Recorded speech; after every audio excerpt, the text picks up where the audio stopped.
presse qui revient essentiellement sur les avocats du Premier ministre qui ont estimé devoir ressaisir la justice pour une réouverture du dossier Ousmane Sonko Mame Mbaye Niang. Sur le quotidien, parle de possible révision du procès Mame Mbaye Niang Sonko. Les avocats du PM révèlent de nouveaux éléments et dénoncent un mensonge d'État sur le quotidien, qui revient aussi sur l'extradition d'Amadou Sall et la protection des fugitifs, entre solidarité des chefs d'État et impératif de poursuite des délinquants financiers, selon le journal Sur le quotidien.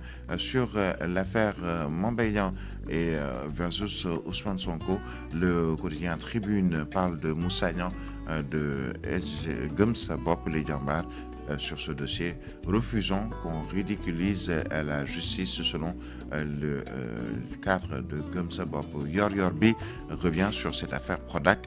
Sonko relance son combat judiciaire contre Mame Mbaye Niang, selon le quotidien Yor Bi, qui rappelle que la procédure de révision engagée par Ousmane Sonko ouvre une nouvelle séquence judiciaire et politique dans l'affaire dite Prodac, s'appuyant sur l'existence avérée du rapport du Prodac, longtemps absent du débat judiciaire. Ces avocats soutiennent que la condamnation pour diffamation prononcée contre leur client repose sur une base factuelle incomplète, voire faussée. Au-delà du sort personnel de l'actuel Premier ministre, cette démarche interroge les conditions dans lesquelles la justice a été rendue, les interférences administratives dénoncées par la défense et les conséquences politiques majeures qui en ont découlé, rappelle le quotidien Yor Bi. Le journal Rewmi également, qui revient sur l'affaire Prodac, Sonko versus Mame Mbaye Niang, vers un nouveau procès et des réparations. Les avocats du leader de PASTEF révèlent de nouveaux éléments. De hauts magistrats ont rendu un avis favorable à la révision du procès. Il y a un doute sérieux sur la culpabilité du Premier ministre. Mame Mbaye Niang et compagnie poursuivis pour dénonciation calomnieuse. C'est une interrogation en tout cas dans ce journal. Le journal Le Quotidien qui revient sur Ousmane Sonko, qui ne lâche pas Mame Mbaye Niang, condamné pour diffamation. Ces avocats parlent d'un fait nouveau. Ils affirment qu'une commission a donné un avis favorable à la révision de ce procès. Le journal Le Quotidien qui revient également sur les conditions des femmes détenues. Rappel à l'ordre, interpelle l'État.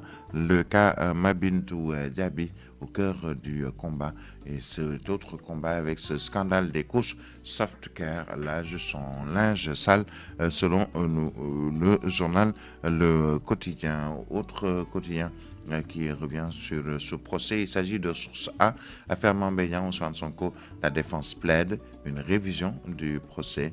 Maître Makodou Ndour de dire la condamnation de notre client repose sur un mensonge positif. Le journal Record, lui, nous parle de football avec le Sénégal qui fera face au Botswana à 15h.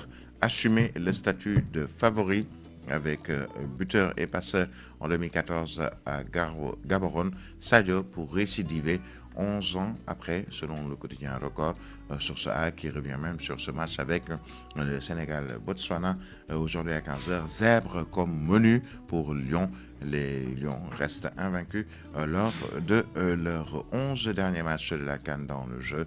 Sur les deux matchs joués contre le Botswana en septembre et novembre 2014, le Sénégal s'est imposé respectivement 2-0 et 3-0. Rappelle le quotidien Source A. Plusieurs autres quotidiens sportifs reviennent sur ce match, notamment Rewmi Sport avec la CAN 2025. La composition probable des Lions face au Botswana, le Mali tenu en échec par la Zambie, l'Afrique du Sud domine l'Angola, Salah sauve l'Égypte face au Zimbabwe. Selon Rewmi Sport, l'As avec les Lions qui aiguisent leur croc. Koulibaly, on a faim de victoire. C'est toujours concernant ce match Cannes Sénégal de Botswana à 15h. À rappeler également donc que ce match sera suivi notamment sur les télévisions nationales. Point Actu Sport, le Sénégal entre en lice aujourd'hui. Hier, le Mali, frustré d'entrée par la Zambie, selon toujours ce journal Sud Quotidien, qui demande aux Lions de rugir. Rugissez, dit Sud Quotidien. Sénégal-Botswana, c'est donc à 15h. Rappelle le quotidien Sud Quotidien. C'est Tribune Sport qui va boucler la boucle avec cette belle phrase: à vos griffes prêts, bonne chasse, selon Tribune Sport. Les Lions qui entrent en lice aujourd'hui. Koulibaly dit: on est prêt à en découdre sur le terrain. Morena Ramore Boli, coach du Botswana, de répondre: nous avons analysé les forces et les faiblesses du Sénégal afin de préparer au mieux notre plan de jeu. L'arbitre mauritanien Abdelaziz Bou, au sifflet de Sénégal-Botswana, rappelle Tribune Sport. Voilà donc pour quelques unes de quotidiens qui nous sont parvenus ce mardi 23 décembre 2025. Vous aurez une revue de presse complète